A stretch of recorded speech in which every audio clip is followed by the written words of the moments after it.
Good morning to all participants, organizers and speakers at the conference in Johannesburg on economies of regions. The subject of this conference, economies of the regions, itself sounded quite fascinating to me because we saw our regions as just regions and never saw them as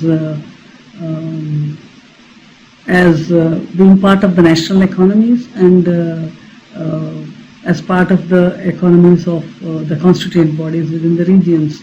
Not in the sense that this conference is trying to address it. I must also apologize for not personally coming there and presenting this in your presence. Unfortunately, the organizers as well as myself tried our best to make this happen, but unfortunately it did not happen and we had to give up. Nevertheless, I am very grateful for this opportunity to be able to present in this manner directly to you. I hope this is audible and you can understand what I am saying. Once this presentation is over, we will put the Skype connection on and I can take some questions and respond to the same. Presenting the context of India and how it is divided into its constituents, India is a federal state with 3 levels of government at national level, state level and local level. The local level is both urban and rural. In cities it's called urban local government and in rural areas it's called rural local government. And administratively speaking, after the state level, the division is different. It's into, states are divided into districts and the districts are divided into urban and rural areas. So unlike in many international scenarios where a city consists of several districts, for us in India, the districts contain several cities, hundreds of cities probably, and thousands of rural areas. Traditionally, the land, urban development, housing, etc. are the subjects which are assigned to the states to deal with by the Constitution of India.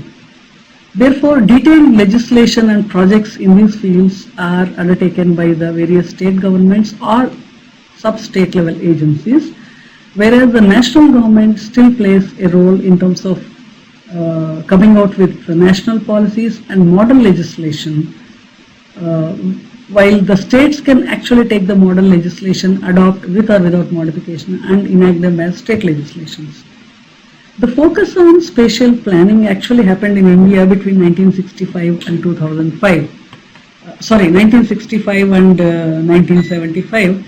That's when the spatial growth happening outside of city boundaries was recognized as a very significant feature, and attempts were made to address this using various instruments. That is a period when a lot of institutions were created. Town planning and regional planning legislation was enacted by various states, and housing boards were created to provide public housing. Industrial development was promoted by industrial development agencies, both in terms of actual industrial promotion and infrastructure for industry was also promoted by this manner. And with this background, the most urbanized state in India must be presented as the state of Maharashtra, of which Mumbai is the capital. This state is almost 50% urban, and 50% of the urban of this state is living in an area identified as Mumbai Metropolitan region around the city of Mumbai, including the city of Mumbai. And the Mumbai Metropolitan region covers 4,300 square kilometers area, which is 10 times larger than the area of the city of Mumbai. The planning framework, overall planning framework in India centers around national policies for economic development, national land use policy, which talks about primarily how do you preserve and enhance the natural resource areas like agriculturally rich areas, mining areas and other such resource areas, forests, etc. Then national policies for urbanization, industrialization, environment, housing and transportation. All of them collectively indicate the planning framework of the nation, and they significantly, these ones that are mentioned, significantly impact spatial planning. And some of these policies also are coupled with national level and state level incentive mechanism for promotion of certain specified activities, especially the industrial policy, the housing policy has incentive mechanism built in. And the state level also has policies and regulations and projects which are very much implementation oriented. And basis for regions in India includes economic basis, investment basis, environmental basis, and metropolitan basis. The economic region can be best explained by National Capital Region, which is spread across several states in India around the national capital of New Delhi. The investment-based regions can be best explained by the newly emerging Delhi-Mumbai Industrial Corridor, which again spreads across many states between Mumbai and Delhi. This actually follows a newly developing Mumbai-Delhi rail freight corridor, which carries goods from the most modern public port of India, which is located in Mumbai Metropolitan Region. The goods go from there to New Delhi via many other states. So taking advantage of this freight movement, serving intermittent areas in between, the nation is promoting Delhi-Mumbai Industrial Corridor, where new towns, logistic hubs, warehousing and industrial hubs will be developed in various states, by the states, all along or en route this freight corridor. Administrative regions can be best explained by district level regions. As I already mentioned, districts contain both urban and rural areas. Environmental regions are several in India. One of the examples is ecologically sensitive regions, which are notified by Government of India directly.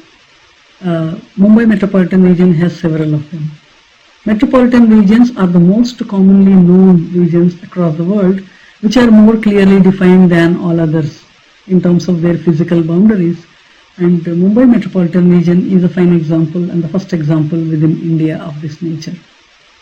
And Maharashtra state has legislation for spatial planning at regional level in addition to at town level. And this region called Mumbai Metropolitan Region, which I will henceforth refer to as MMR, was delineated first in 1967. And the basis for such delineation was the daily commuting distances by mass transportation systems, which was a local train, and also the rate of population growth in the surrounding areas. On these two bases, these maps indicate the Mumbai Metropolitan Region, how India is placed within the global context, and how Maharashtra and MMR are placed within Indian context, and what are the constituents of Mumbai Metropolitan Region. Mumbai Metropolitan Region consists of 5 districts. 2 of them are together called as Mumbai, and these are fully urban city districts, and the other 3 districts called Palghar, Thane and Raigad are only partly located in MMR. How this fact becomes significant, I will explain later. The basic facts about MMR are that it is over 4,300 square kilometers in area, consists of 5 districts as I mentioned. It recorded a population of 22.8 million in 2011. Out of this, 55% is in Mumbai city alone. 94% of the entire regional population is urban. That means in addition to Mumbai, there are 16 municipalities. Together with Mumbai, there are 17. And together they host over 90% of the population. And in addition to the cities, there are a large number of urbanizing, or I should say, areas recognized for urbanization, for which special planning authorities were created, and they do not have municipal framework at the moment, but they have detailed plans and infrastructure development going on. And together with municipalities, these two constitute 62% of the region. And as per the town planning legislation in Maharashtra, areas that have their own detailed plans, cities and the special planning authority areas must have their own detailed planning areas and detailed plans and infrastructure plans, and the regional planning framework must respect these local plans.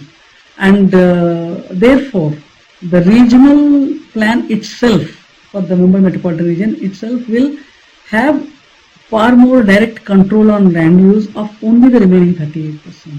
While it has coordination and modification suggestions functions for the 62%, it can directly impact only 38%. There are 1,000 villages in this region. The 1,000 villages constitute only 6% of the population, while the 17 municipalities and other urbanizing areas, census towns, which are not yet municipalities but they are urban by legal definition in India, constitute 94% of the population.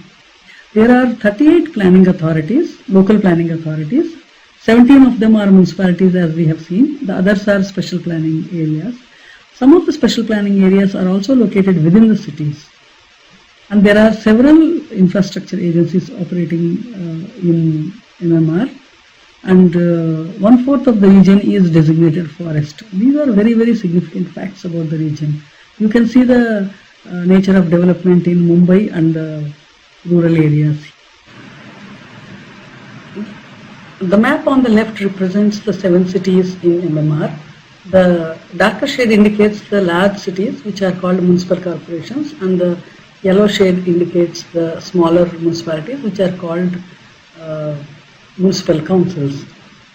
You can see how they are geographically distributed within the region and how the vast area is actually under officially rural setup.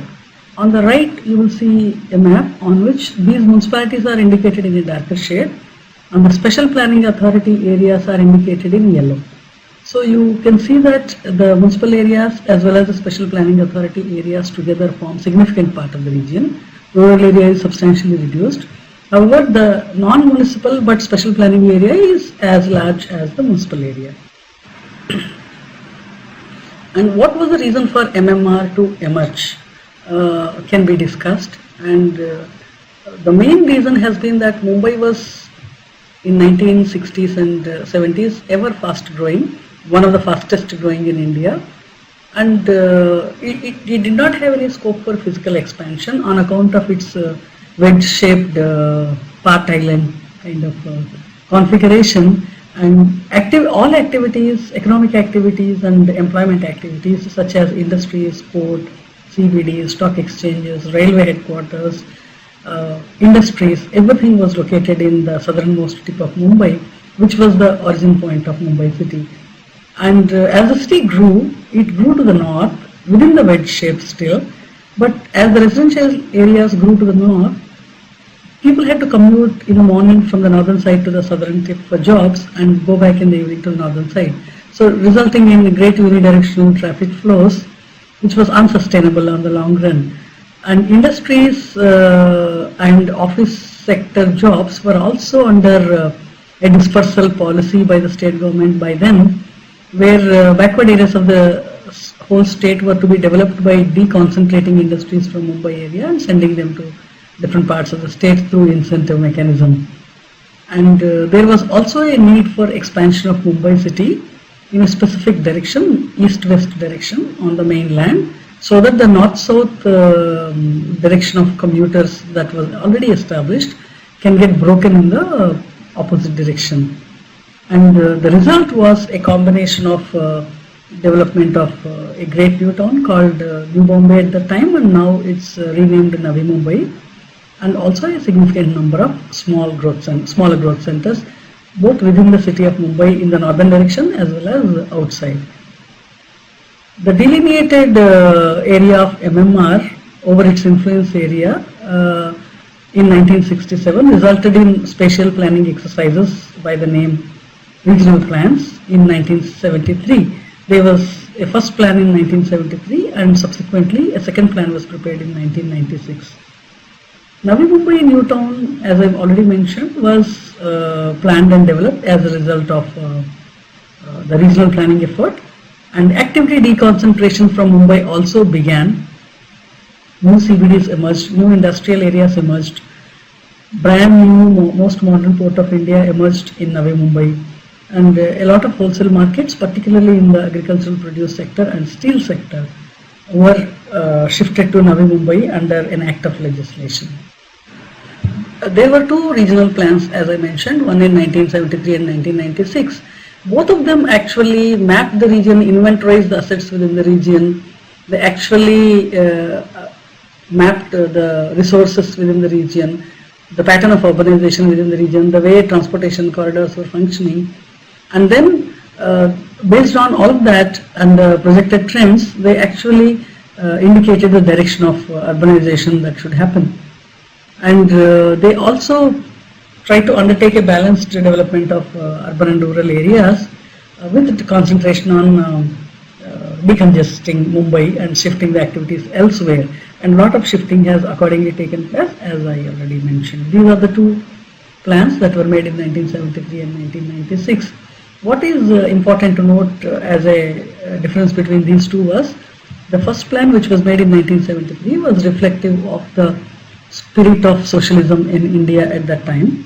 India was still a closed economy in 1973, and therefore the plan also reflected the socialism in a manner that a lot of new growth was planned at desirable locations as predicted at that time, with a lot of public intervention, such as wholesale acquisition of land, and then actual construction and development by the government in those areas. And these areas were actually located in specifically designated spots. And so it was very prescriptive in that sense. And therefore, when the plan period was completed and another plan was to commence, analysis of performance of this first plan was very easy, because it said 1, 2, 3, 4, 5, 6 things will happen. So one could check whether those things happened or not. Whereas the 1996 plan was 5 years after economic liberalization started in India, and therefore was in consonance with the spirit of market economy at that time.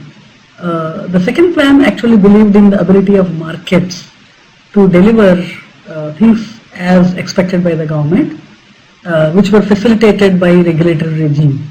So regulatory regime was put in place in such a manner that if the more land people assemble, the more development potential they will get, and such other market instruments. However, in terms of state's intervention, it had taken a back seat, and it was not actively promoted. What it promoted was a lot of recycling of land from obsolete uses to newer and redevelopments. But when the plan period ended in 2011, it was not very easy to analyze the performance of this plan, because there weren't any prescriptions in the plan. Not that this method of planning was irrelevant or incorrect, but the measuring of performance proved to be far more difficult. Considering that the markets did not live up to the expectations of the regional plan in terms of what they were expected to deliver, the new and third plan that is currently under preparation has taken a review of both the approaches of these two regional plans and tried to make a combination of these two in terms of actually suggesting what developments might trigger economic upheaval and bringing back manufacturing in this region. At the same time, trying to achieve those prescribed things, not directly so much through government intervention, but through certain market instruments, and coupled with catalyzing efforts by the government. So hopefully this should succeed, but time will tell whether this will succeed. This is the regional plan, which is still in operation until the new plan actually gets approved by the government. So what can be seen from this second plan of 1996 is that 30% of the land was earmarked for reasonably developable area, and 40% was kept aside for very low order development in terms of green zones, and another 30% was earmarked for total conservation in terms of forest areas and coastal wetlands. These two are legally protected lands in the state of Maharashtra, and in fact elsewhere also in India. And the most developable lands are all the cities, the most developable parts of these cities, as well as the special planning areas or the areas that were expected to urbanize in the near future at that time.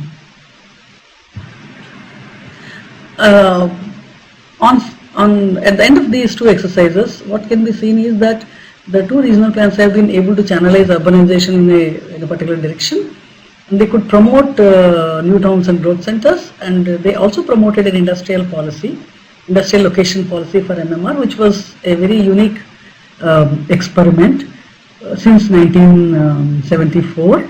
But to put it correctly, about a month ago, the policy was scrapped by the government. But in 1974, when it was introduced, it actually suggested what kind of industry should come where in the region. But the industry type was classified on the basis of the size of investment, such as large scale industry, medium scale industry and small scale industry. Whereas in 90s, in tune with the overall environmental awareness environment that was put in place in 1990s, after the second plan or around the second plan period time, the industrial location policy was revamped to reclassify the industries on the basis of their environmental impact. So the highly polluting industries are not allowed in densely built cities, whereas all kinds of industry was more freely promoted in the rural parts of the region, where the impacts of such likely pollution and disaster triggers can be managed, and systems can be put in place to manage them in these vastly open areas, such as common effluent treatment plants and disaster management systems, burns hospitals and things like that. But however, the market has seen, industrial market has seen that because of these specificities in the industrial location policy, they claim that industry also suffered on account of this particular policy. So they have been able to convince government finally that it should be scrapped, and very recently it has been scrapped. The regional plans have also been able to indicate potential areas for economic development and tourism. Economic development in terms of location of industries and office sector development. And also wherever Mumbai or the other cities have planned something in their cities which is not in the overall interest of the regional objectives, or who are not able to meet the regional objectives, the directions could be given to alter or take back those policies. This was very sparingly used. However, in the case of Mumbai, in South Mumbai, from early 1980s to mid 1990s, complete new development of office sector and industrial sector could be prevented in South Mumbai area, considering the already congested areas, and also in tune with the dispersal policy of the region. And this was, however, revoked when the second regional plan was introduced in 1996, because it was again through open market philosophy. It was able to influence a lot of activities to be decongested from Mumbai, and the regional plans also encouraged, as I said, the recycling of lands. And now, having discussed what the previous plans did, we can now discuss what are the characteristics of current region, MMR region, and then we will identify what are the concerns that emerged through various consultation processes prior to preparing the third regional plan, and so what kind of likely directions of solutions the regional plan was going to take. The actual contents of the regional plan themselves are not to be discussed at this stage, because the plan is still under preparation, and it is considered legally confidential until it is made public by printing them in the newspapers. That's the law in India. On the right side, we can see that along the western coast of India, southern western coast of India, MMR occupies a very significant position by being a big population concentration, and all around except in the neighboring city of Pune, which is much smaller, all other settlement concentrations are much smaller in scale, and the nearest another big city is Bangalore, which is very, very far from Mumbai and MMR. That can be clearly indicated. So on the left, the important activities present in the city of Mumbai and in the MMR and in the immediate area outside MMR are indicated in various colors. The cities, water bodies, industrial areas, parks and recreational areas are indicated. What is important to know from here is that The presence of these activities inside Mumbai and in the peripheral areas and in the immediate surroundings of MMR are equally dense. Through industrial location policy and certain other incentive mechanisms offered by the government to locate industries away from Mumbai, industry has actually taken flight from the region and at times got located in the immediate vicinity of the region so that it can derive certain agglomeration advantages by being so close to Mumbai. But one can see that cities are well spread out in terms of their locations all around MMR. However, their size and scale is not comparable to the cities within MMR, as can be seen from the map on the right side. And coming to the way settlements are getting densified in the region over the last 40 years time, we have been able to derive this from similar kind of freely downloadable satellite images so that the trend can be more reasonably compared. So the 1973 map indicates sparsely built but contiguous settlement pattern close to Mumbai, in addition to Mumbai. This was 1992, where these same things got quite densified. And this was 2001, where the settlements got densified at the same time they started actually joining each other. This was 2010, where contiguous but highly densified new clusters began to very clearly emerge. It's not just individual cities, but these are clusters of cities now, together forming agglomeration. And in 2014 December, when we updated these maps by using Google Image, it shows that the settlements are so evenly and so substantially spread out in the entire region, showing only the areas which are unoccupied being actually legally designated forests. Everything else is kind of well distributed with settlements. As against that, why were those white patches visible is very clear from this map, that there are a large number of forests in between. Those are the only areas that are spared, and you can see that all other settlements are quite well distributed, and they are actually quite well connected with an intricate rural road network, which is not as clearly visible here. As of 2008, only 16% of the region was built up, even though 30% of the area was under municipalities, because not the entire areas of the municipalities was built up.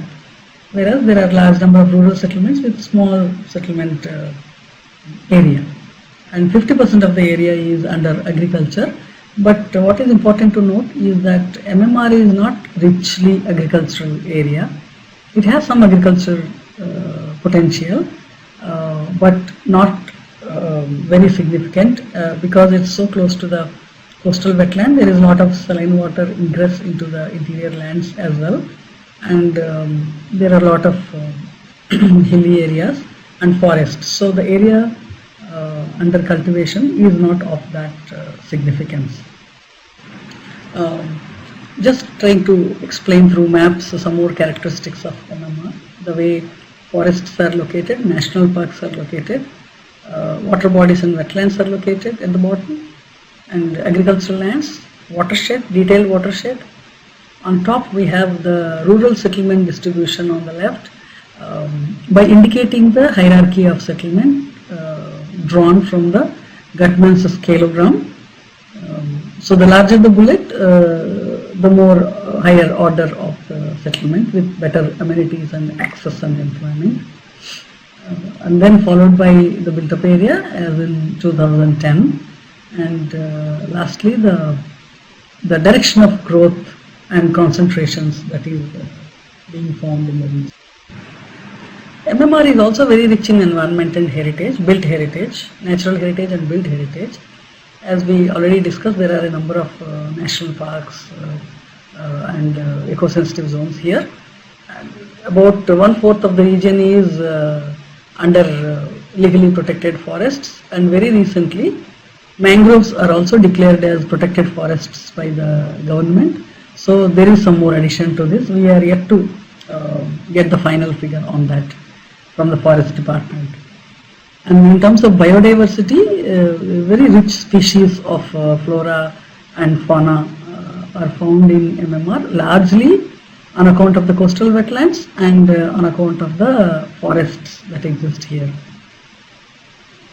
There are about 3,000 built heritage sites listed in this region, covering the entire municipal and rural areas. Every inch has been covered, and these are available under an heritage information system on the website.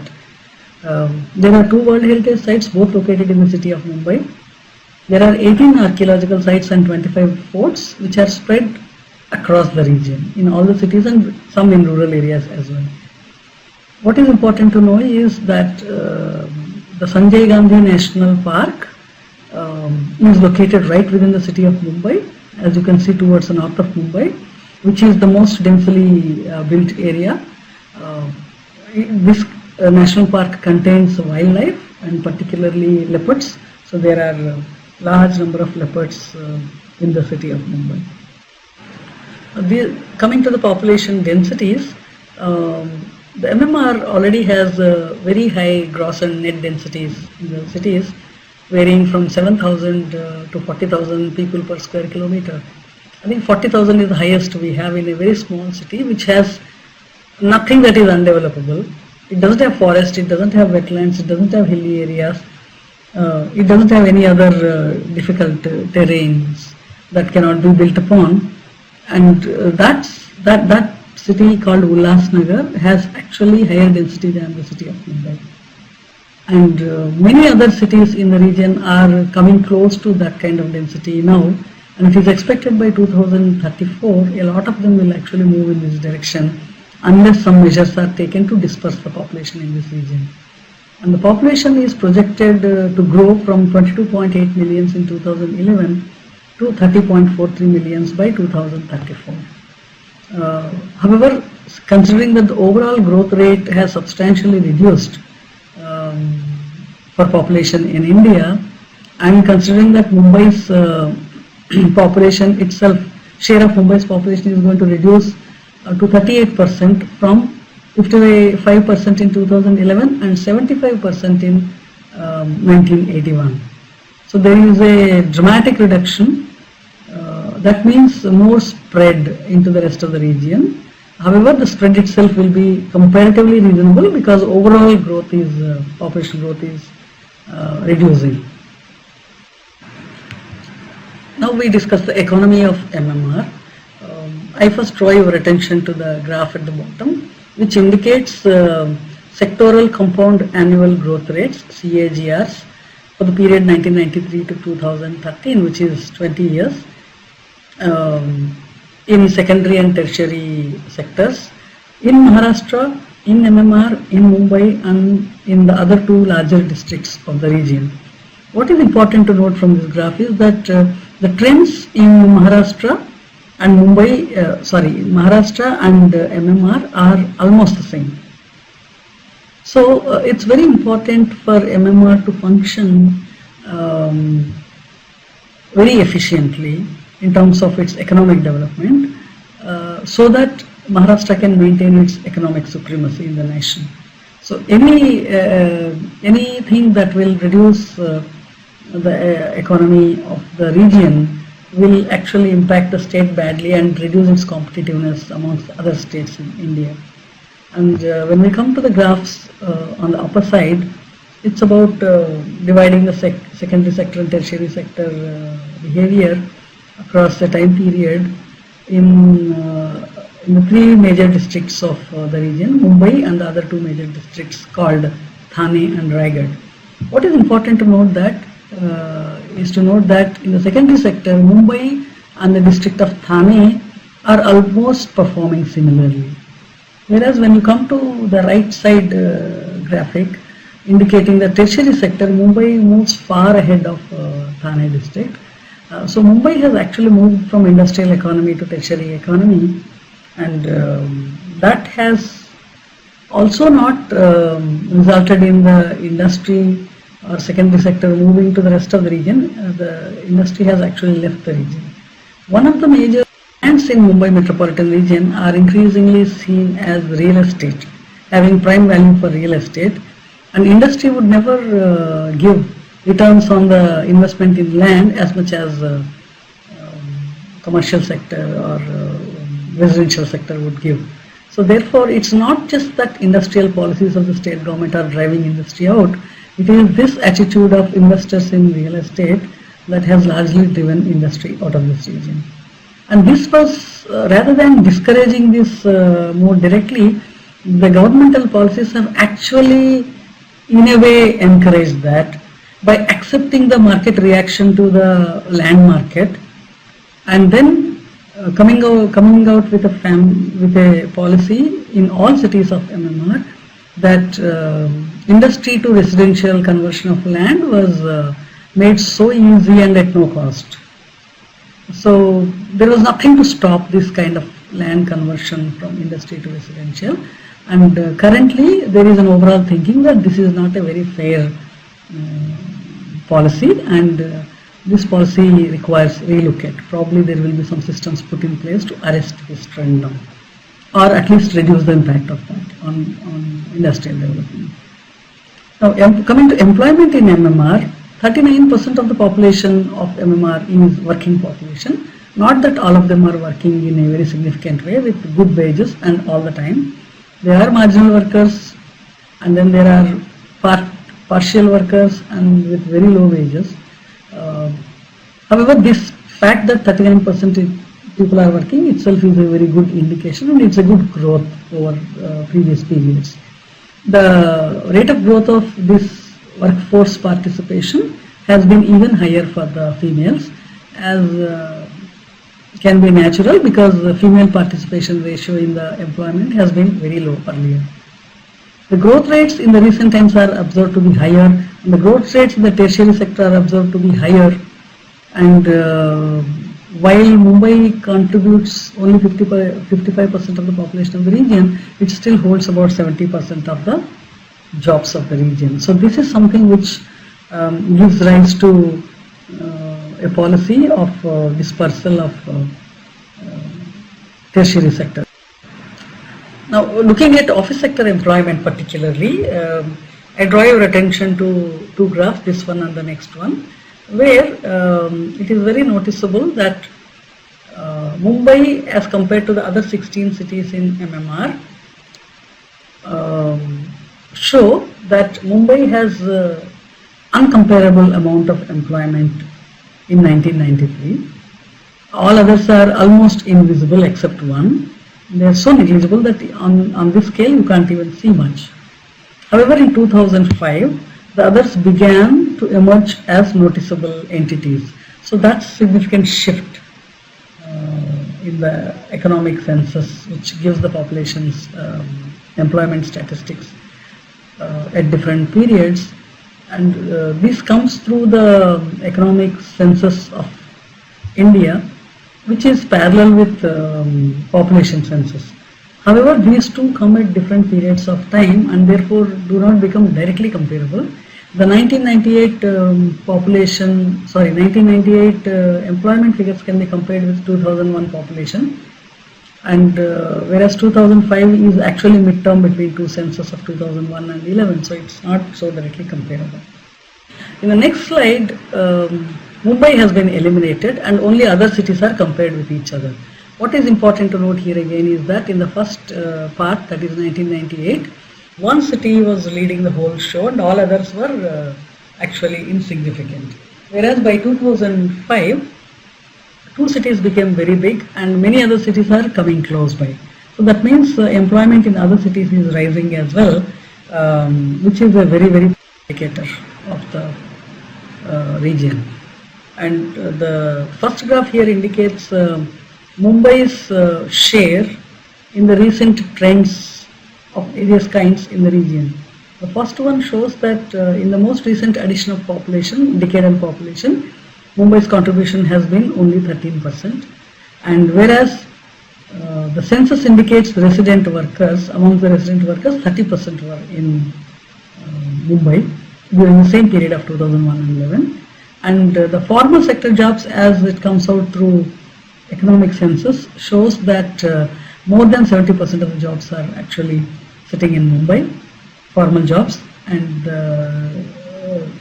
net domestic product information shows that more than 50% of the DP is being domestic product was being produced in Mumbai.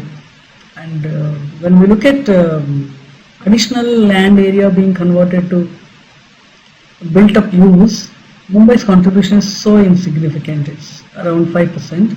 This is very understandable because Mumbai is almost fully built, and any rebuilding in Mumbai is redevelopment, and which doesn't show in the satellite image data as new land being opened up. This doesn't mean that built up area is not added in Mumbai. It is substantially being added, but it's being added on the same lands where there were older buildings, and it is going vertically much higher than before, so there's a lot of built up area, but you can't capture it through a satellite image unless one measures the heights earlier and measures the heights now, which is a very elaborate exercise. On the right, the graph indicates how Mumbai's contribution in blue color has been reducing in population since 1971. However, the rural areas percentage contribution to the population has remained more or less same. That means Mumbai's loss has been going to the other 16 cities in the region who are significantly growing it. And now, having discussed the status of the region, now we discuss what are the emerging issues for regional plan. As part of the exercise, consultations were held with global partners, global regional planners, and various structured groups from within the region, and thereafter with various departments in government. The global consultations were held as part of the Global Laboratory on Regional Planning held in December 2013 in Mumbai, hosted by MMRDA and the World Bank, where regional planners from various countries were drawn and to discuss the future of MMR. It was very encouraging that within a span of 4 days, the teams could actually come out with globally important and locally very relevant suggestions for the regional plan to take note of.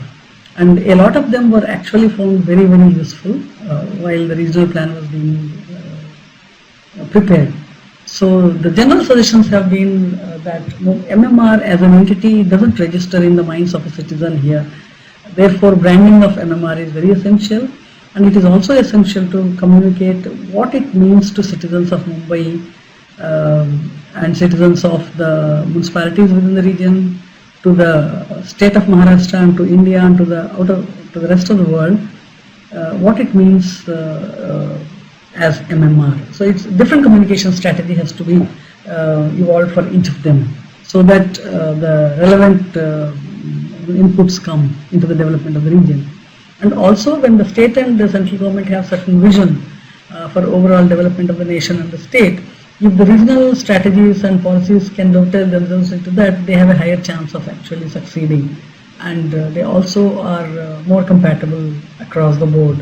So that was a suggestion that came up. And also, MMRDA as an institution has various roles and functions, such as ownership of land, undertaking land development, granting development permissions for others to undertake development, and also to undertake execution of regional projects, particularly in the transportation sector. Also coordinate activities of various agencies in the region when there is a single lender or financier who is coming to the region for urban infrastructure development, such as World Bank or the national government or the state government. So MMRDA becomes the natural nodal agency for it, and those powers are available again.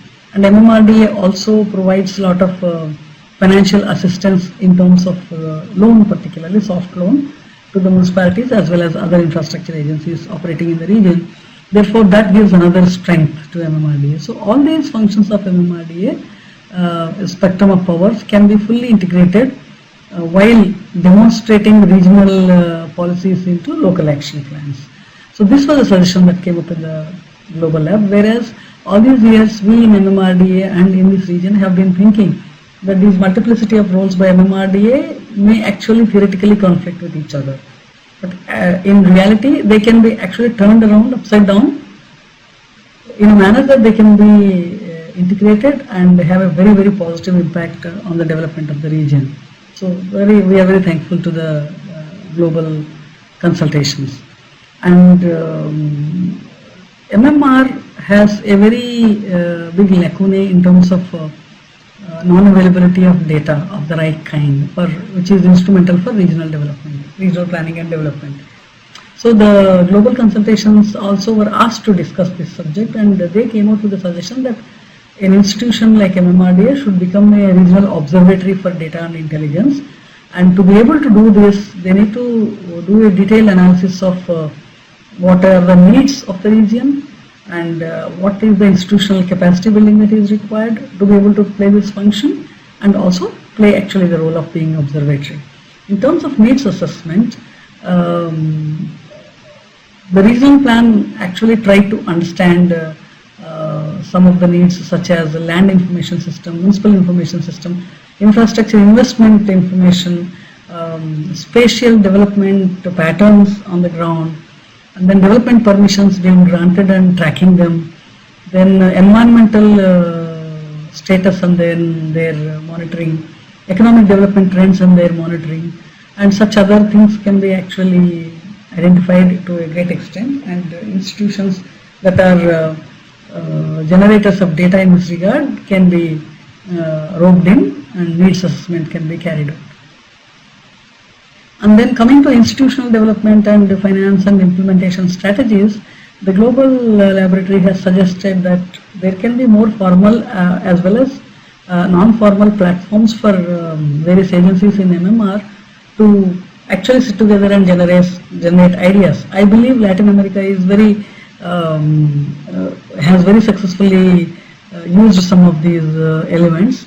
We are going to learn a bit more from them after the regional plan is ready, and where we can put these not so legal systems into place. There can be common interest, and to take common interest forward, institutional agencies can be incentivized for collaborative action. For example, 4 municipalities in MMR have come together to do a water resource development project, and 3 other agencies together are actually buying water from a dam at the source after it is drawn from another agency, and then they are actually conveying it through a single pipeline close to their cities, where it needs to branch out into their respective cities, and then are treating them in one common treatment plant, and then they are just doing their distribution in each of these cities independently.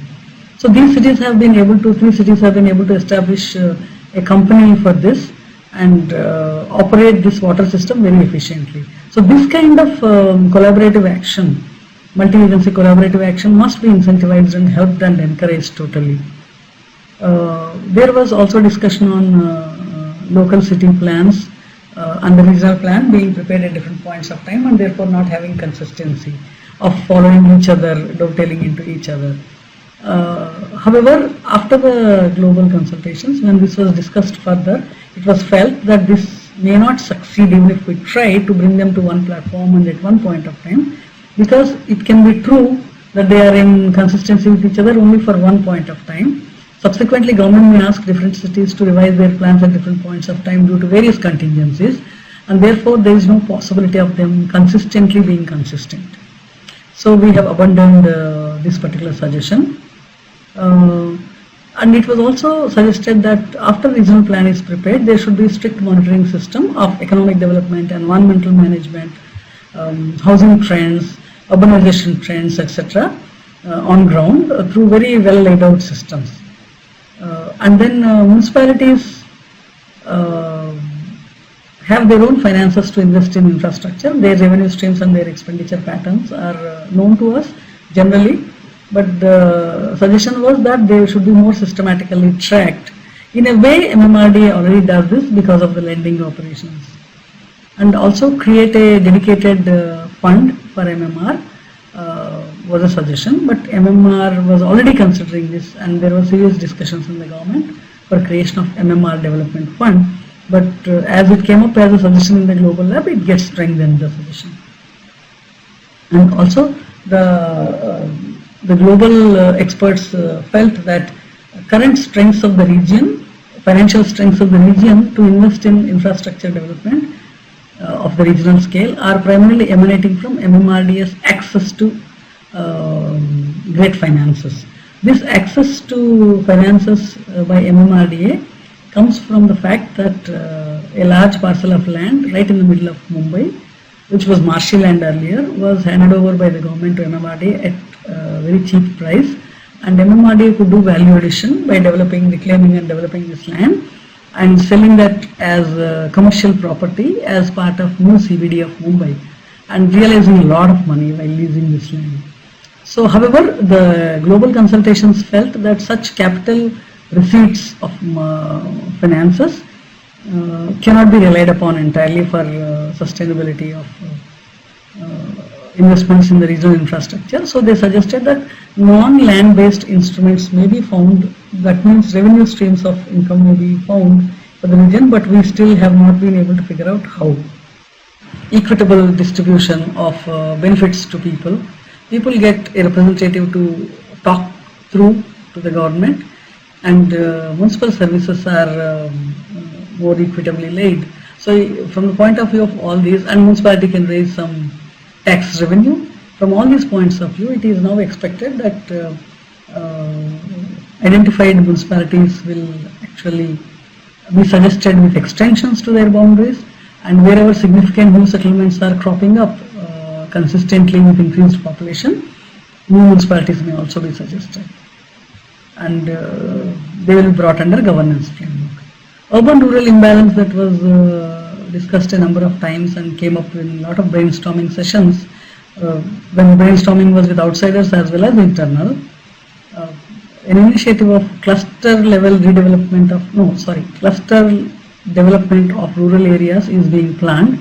That means the 1,000 villages will be classified into rural clusters based on their current access to infrastructure.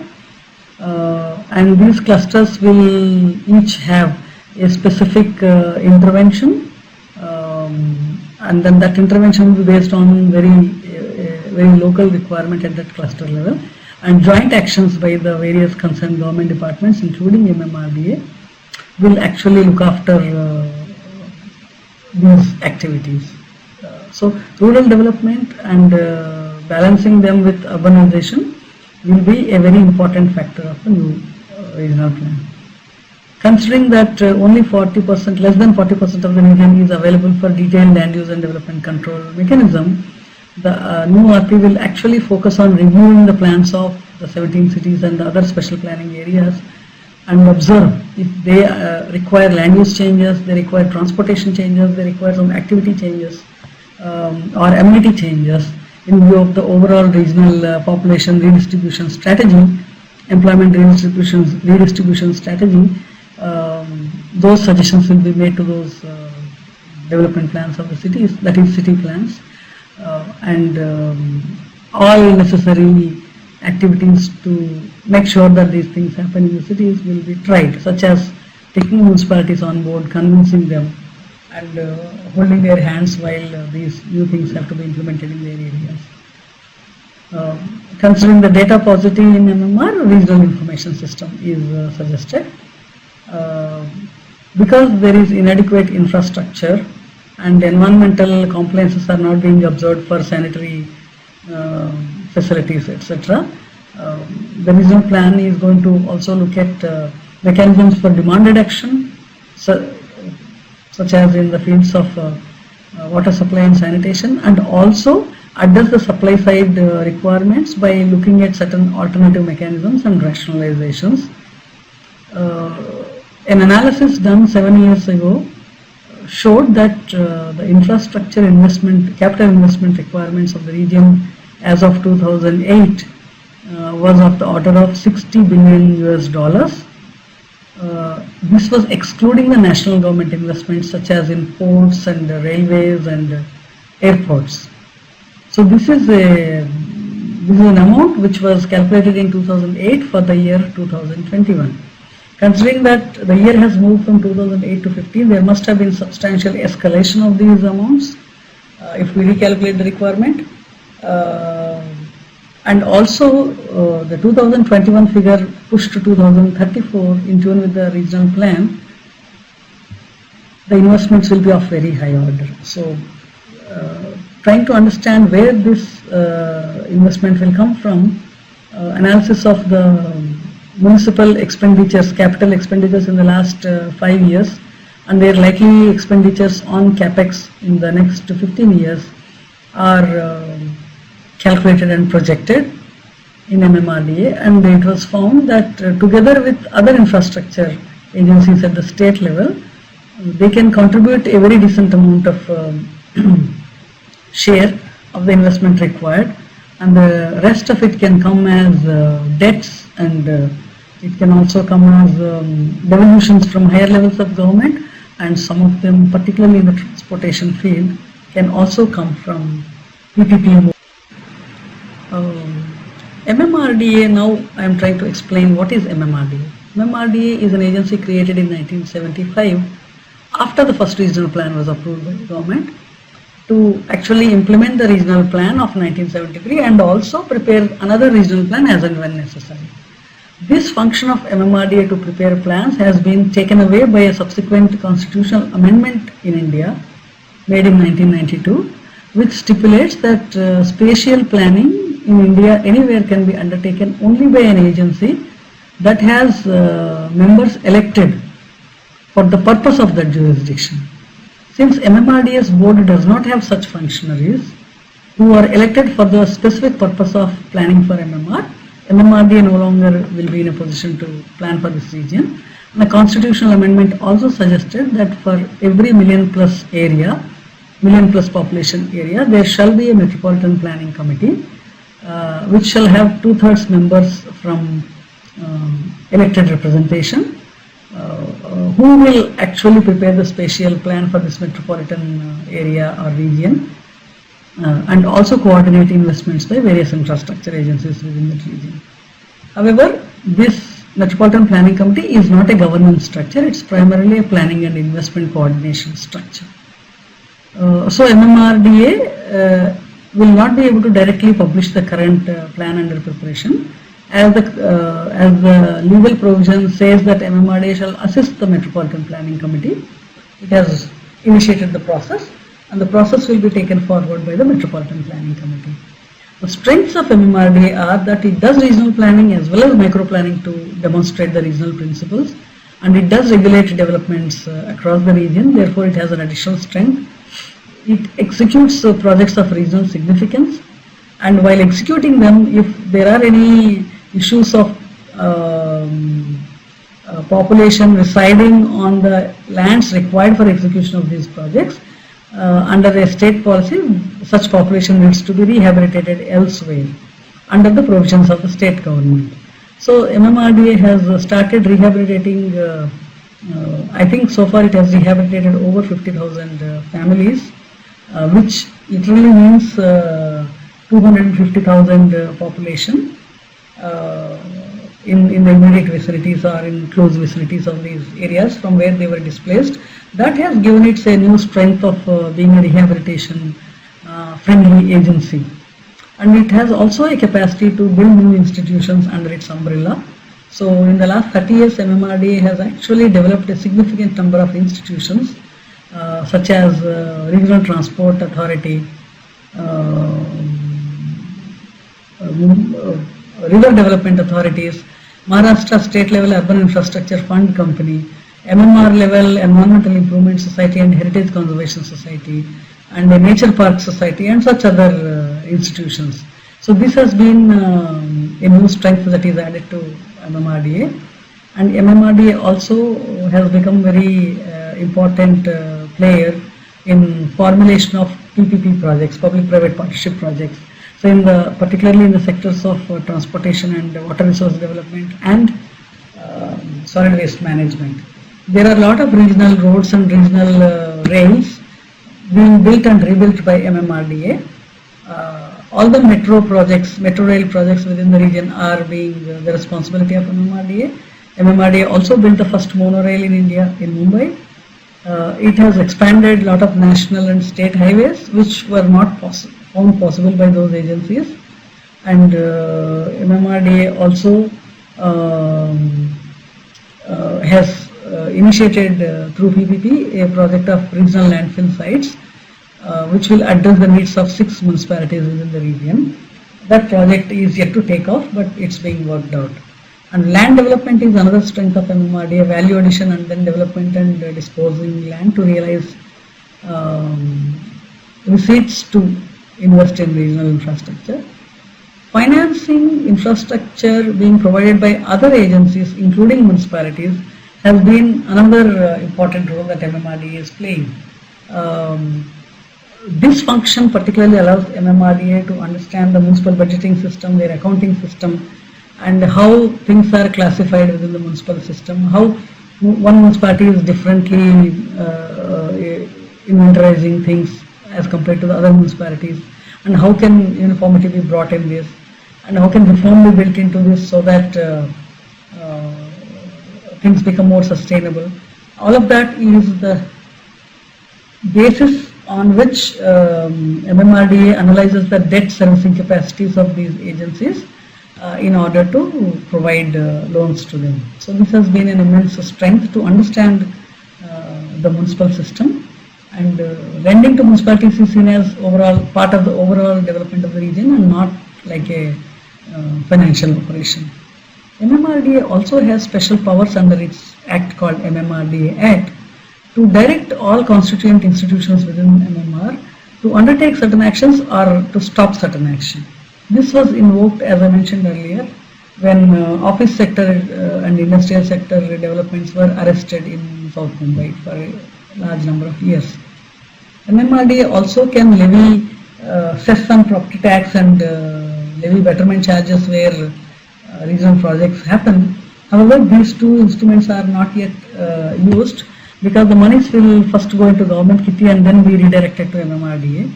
And it was not very easy to understand whether those monies will flow back into MMRDA. Therefore, this instrument is not yet tried.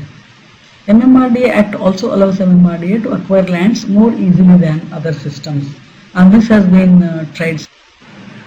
Coming to the last but one slide, we try to identify 4 major issues that were faced in MMR, but which also sounded like they can be relevant for any other global regional context. These are presence of multiple agencies. MMR area has several municipalities. A lot of them are big, as we already discussed, million plus, and all of them, these big ones, are very historic cities, and they have their own jealously guarded identities. They are very proud of themselves, and they compete with each other. It's very useful at times and not so useful at some other times. They compete, and occasionally they also conflict with each other, but there are a lot of positive outcomes of this pride in their cities, and therefore this is not grudged at the regional level. Multiple infrastructure agencies exist here, represented by national governments, state government and local governments. National governments in terms of national highways, airport authorities, railways, port authorities, etc. And the state agencies in terms of water supply board, sanitation board, road development corporation, the agencies that run the state level bus services, etc. The local agencies are the ones which provide water supply distribution, sanitation services, fire services, education and medical services, and such other municipal services. And they also, a lot of municipalities here also provide bus transportation, municipal transport services, which often don't run on very cost recovery basis. There are also a large number of something like 35 planning authorities within this region. In fact, their roles require a lot more coordination than the earlier two. Here they often result in conflicts also, and on many occasions one feels that some of these institutions have no reason for existence in those jurisdictions. However, government for various reasons and in its own wisdom appoints them, and they have no way of refusing or challenging those decisions. But there is definitely a need for rationalizing this, so that planning institutions are far more accountable to a given jurisdictional area, and citizens know exactly whom to ask in terms of crisis. The second issue is data paucity, which is not only in terms of inadequacy of data, but it is also about MMR being situated in part districts, and whereas a lot of data is generated at district level. So it is very difficult to recompile the data at MMR level unless soft copies of original data are shared with agencies that are dealing with the region. Some agencies already do that, where they do census, where MMRDA actually reclassifies the data. However, some of the data sets which are generated at district level are based on sample survey, and the sample is totally inadequate to disaggregate at any level other than district. So this issue of boundaries is going to remain, and one solution was discussed, which was reorganizing MMR into full districts. However, the boundaries of MMR are not so finite. As and when the need arises, the boundaries may expand, so the issue will re-emerge. Therefore, this solution is not being taken seriously. And data are often also not entirely inventorized. They are not with one single agency. They are diverse. Their parameters are very different. Protocols are very different. And even when they are available and they are reliable, they are not being made available to others.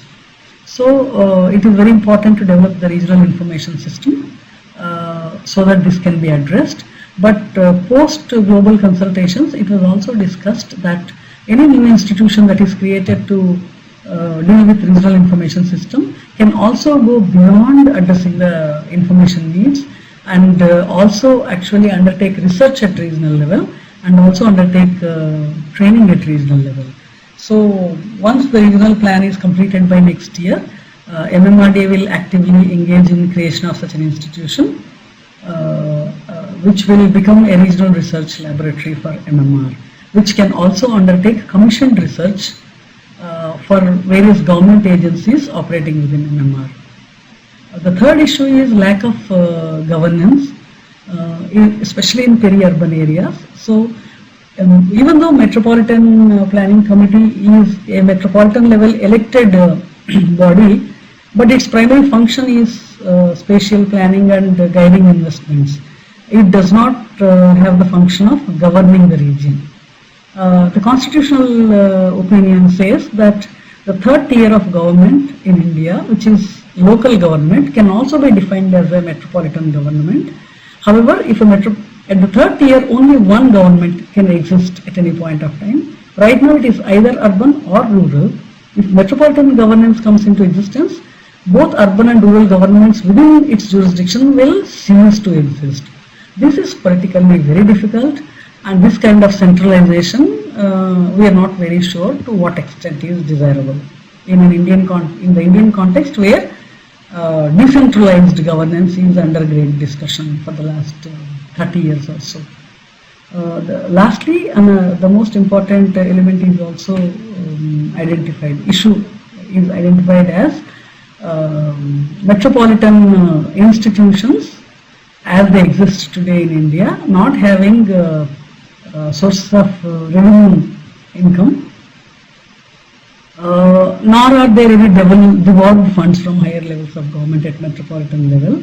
So development financing is really an issue, and moving away from land-based instruments of capital receipts, we also agree is a desirable thing on the long run. I think these four issues are probably relevant globally also, probably in Johannesburg and South African context. A lot of things were happening in our region in the last 10 years, starting from 2005 when the great floods occurred in this region, and almost the whole region was drowned on July 26th July of 2005 towards the end of the day, and for 24 hours the region came to almost standstill. However, being very resilient city and region, Everything was normal in 48 hours, which is the unbelievable and commendable spirit of this region. It survives against all odds. So Mumbai and the region qualify to be resilient by inherent nature, which goes a long way in actually realizing a lot of planning objectives as well. So the floods also brought focus onto the regional drainage issue, which was being neglected so far. So we are very happy that it was brought forth. This disaster has brought it into focus. And there were many background studies done in this region on transportation, modeling, water resource development, business plan, concept plan, and environmental status report, ESR. All of them happened in the last 10 years at various stages, and all of them proved to be extraordinarily useful for preparation of the new regional plan. They acted as great input material. Municipalities are finding increasingly difficult to provide land for locating landfill sites and for transportation corridors and water resource development. So by its very nature of this difficulty, solutions at the regional scale are emerging by default. So the regional transportation solutions have been there for a long time in this region. However, regional solid waste management and regional water resource development are fairly new, and they are emerging, and soon it appears that they will become quite successful. So if these have to happen very seriously, institutions like MMRDA also have to acquire new capacities and play a much larger role in the execution of projects than what they are doing today. And while doing this, not only MMRDA but need for other similar agencies is also being felt at regional level. So some of the agencies that are already promoted by MMRDA are Unified Mumbai Metropolitan Transport Authority, which is looking into designing of transportation systems, integrating them with each other, then providing safety systems, actually conducting research and R&D and data and surveys. Also integration of fare structures, unified ticketing systems, seamless integration of one mode, travel by one mode into another. All of this is being discussed and being put into place. A lot of them are actually seeing the light of the day already. So very encouraging, the regional institutions are emerging. Then public debate is also going on, both on public platforms as well as in courts of law, about regional and city development plans and the developments not being very fair with all constituents of their jurisdictions. So certain functions of the region are also being challenged. Every decision is being challenged. I think on the long run this is a very maturing kind of debate, and this will also keep us on toes all the time, and any imbalance that is intended or unintended can be actually brought back to balancing situation by this method, and we are happy that this is happening. And the Metropolitan Planning Committee, which has elected members from all over the region representing big cities, small cities and rural constituents, will bring far more balanced regional representation into the regional planning and development framework compared to what MMRDA's board is able to do today. So I think this is a welcome development as well. However, it is at a very immature stage right now, but hopefully by next term of 5 years, the Metropolitan Planning Committee will be such a matured institution that it will play far more significant role, and probably it will also demand from the government that it be given greater roles at the regional level, and it may also insist on being merged with MMRDA and actually replace its board, which will be a very interesting phenomenon if it happens. At the moment, government is not looking into this kind of options. Thank you, ladies and gentlemen. This is the last slide that taken extraordinarily long time than what I expected in explaining this. Not looking at you and not looking at my larger screen has actually taken longer time. I am sorry about this. However, the reactions of various state governments in India to addressing the urbanization beyond cities has been varying. Many states, in fact, have come out with a strategy of urban development authorities. For every city that had 300,000 population, they identified much larger area beyond the cities, not like MMR area, but something which is 3 or 4 times the city area, where no other city is located within that boundary. And it has created institutions called urban development authorities for each of these areas. So each state has a number of such agencies, which are also given certain government lands to actually lease out to public and then raise finance to invest in infrastructure in the city and outside the city. However, their main role has been not guiding the direction of urbanization and providing policy framework and financing framework, but they have largely involved in land use and development control at the regional level, or they don't call them regions, they call them just metropolitan area. So Maharashtra state, being pioneer in the field of town planning, has taken a significantly different view of looking at a very large influence area and put policy planning in place with very macro level ideas, rather than indulging in detailed land use and development control. And that way it has been able to keep its capacities, human capacities, technical capacities at a level that they became national resources today. Certain other states like West Bengal, whose capital is Kolkata, have put in metropolitan development areas by even indulging in social and welfare activities. They undertake educational infrastructure, health infrastructure, and actually develop housing schemes. So they do far more welfare activities, and I think that is something that Mumbai metropolitan area has not been able to do. It is also for the reason that municipalities in MMR are far more decentralized, and they are very historically evolved structures which play the role of providing all these facilities: education, health, housing, and transport and such other facilities. So there was no immediate need to transform these at the metropolitan level. And we also have National Capital Region as a variant, which has huge area, 10 times larger than MMR, but which looks at actually how to integrate the various state level thinking towards a national capital influence area, which has been an immense task. So there are agencies who we think should learn from us, and we also think that Maharashtra and MMR also have to learn from institutions which are doing far more acceptable activities that are helping the regions to be good examples of not only economic development but of also social development. Thank you very much.